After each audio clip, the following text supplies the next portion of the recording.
Garhmukteshwar seat पर इस बार मदन चौहान बसपा से उम्मीदवार हैं, लेकिन क्या है इस बार का भरोसा जीत का और किस आधार पर है ये जीत का भरोसा? इस आधार पर है कि मैं 3 बार विधायक रहा हूँ। मैंने चाहे गंगा नगरी का विकास हो, चाहे सड़कों का विकास हो, चाहे गांव में बिजली का विकास हो, मैंने हर गरीब आदमी के साथ नाता जोड़ा है, परिवार की तरह रहा हूँ। ऐसा पूर्व में कोई विधायक नहीं रहा जो बराबर हार जीत के बाद भी आता जाता रहा हो, लेकिन मैं घर घर से दुख सुख में जुड़ा रहा हूँ और उनकी हर समस्या के निराकरण में शामिल रहा हूँ। साइकिल जैसी क्या नाराजगी हो गई जो हाथी का दामन थामना पड़ा?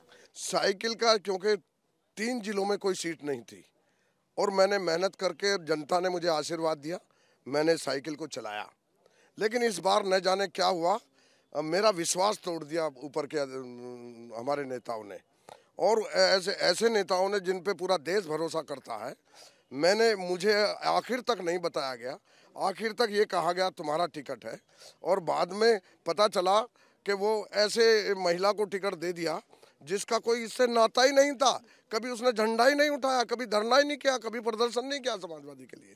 मेरे साथ विश्वासघात हुआ तो मुझे फिर बसपा से और आम जनता ने कहा कि आपको चुनाव लड़ना ही लड़ना है, तो मेरी मजबूरी बनी। मैंने उनका आदेश नहीं टाला जनता का, और मुझे बहन जी मायावती जी ने टिकट दिया। मैं आज चुनाव में हूँ। हर गरीब आदमी, कमज़ोर आदमी, चाहे वो अल्पसंख्यक का कमज़ोर है, चाहे वो हिंदू मुस्लिम जो भी किसी वर्ग का कमज़ोर है, वो मदन चौहान को वोट देना चाहता है, मदन चौहान को जिताना चाहता है। अखिलेश यादव की कैबिनेट के मंत्री उन्हीं के खिलाफ कैंपेन कर रहे हैं अब।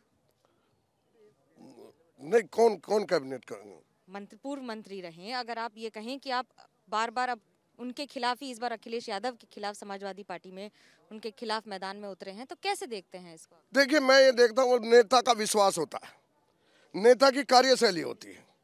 अगर ग्रास रूट के वर्कर को माइलेज नहीं मिलेगा तो कोई सरकार बना नहीं सकता। सरकार बनती है जो ग्रास रूट पे किसान, मजदूर, गरीब, कमज़ोर होता है, और उसका भी जो वर्कर होता है पार्टी का, और वो जुड़ा हो, और अगर उसकी अनदेखी की जाए तो फिर उसे बचाने वाला कोई नहीं इस दुनिया में। चौहान साहब, इस बार लड़ाई कही जा रही है कि समाजवादी पार्टी और बीजेपी के बीच में है, बसपा कहाँ है इसमें? देखिए, बसपा सब जगह है। बसपा का ग्रास रूट का वोट इतना सॉलिड है, मैं अपनी विधानसभा में कहना चाहता हूँ 50,000 वोट तो सॉलिड है, और 50,000 वोट मदन चौहान को पिछली बार भी जनता ने दिए, आज भी जनता दे रही है, और पूरी मजबूती से। देखिए, वोट जुड़ता है गरीबों से और फाइट होती है गरीबों से। सिर्फ एक वर्ग को जोड़ करके कह देना, क्योंकि उनमें भी रोष है, रिजवान भी वहीं बैठा रहा, बेचारा परेशान रहा। अलीगढ़ का विधायक भी मिले ही नहीं उनसे, मुरादाबाद के भी इकराम कुरैशी, ये सब लोग मिले ही नहीं उनसे। जिनसे अपने वर्करों से, लॉयल वर्करों से ना मिलोगे तो फिर सरकार नहीं बनती जल्दी से। समाजवादी पार्टी को इससे फायदा होगा कि बीजेपी को इससे फायदा होगा? देखिए, समाजवादी पार्टी को तो फायदा होने का मतलब ही नहीं, ना बीजेपी को फायदा होने का। बसपा का अपना कैडर भी है और जनता के बीच भी है। आज आप हापुड़ में देखिए, किसी फाइट पर नहीं है समाजवादी और बीजेपी। बसपा के लोग आगे आ रहे हैं, जैसे अब यहाँ के हैं, तो ये जो गुमराह लोग हैं जिनको दिशा नहीं मिली, वो लोग सारे बसपा ने उनको टिकट दिया है। समाजवादी कह रही है कि मुस्लिम वोट बैंक हमारे साथ है, बीजेपी कह रही है 80-20 की लड़ाई है। देखिए, मुस्लिम वोट उसे जाएगा जो मुस्लिम वोट उसको जाएगा जो बीजेपी को हराएगा। मदन चौहान यहाँ बीजेपी को हरा रहा है। मदन चौहान के पास सॉलिड वोट भी है, उसकी बिरादरी का भी वोट है, और आम जो जनमानस है, मदन चौहान के पास कोई गांव ऐसा नहीं जिसमें वोट नहीं है। मदन चौहान के पास कोई बिरादर ऐसी नहीं जिसमें वोट नहीं है। जब सब बिरादरी चाहती है, सब गांव चाहते हैं, तो निश्चित तौर से वो फाइट में सबसे ऊपर होता है। गढ़मुक्तेश्वर में इस बार का परचम कौन लहराएगा?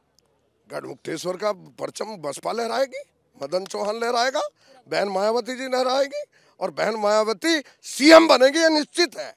एक और जहां मुख्यमंत्री की दावेदारी, तो वहीं दूसरी ओर इस लड़ाई को जारी रखने की तैयारी। कैमरा पर्सन सूरज पांडे के साथ मनोज्ञा लोईवाल, एबीपी न्यूज।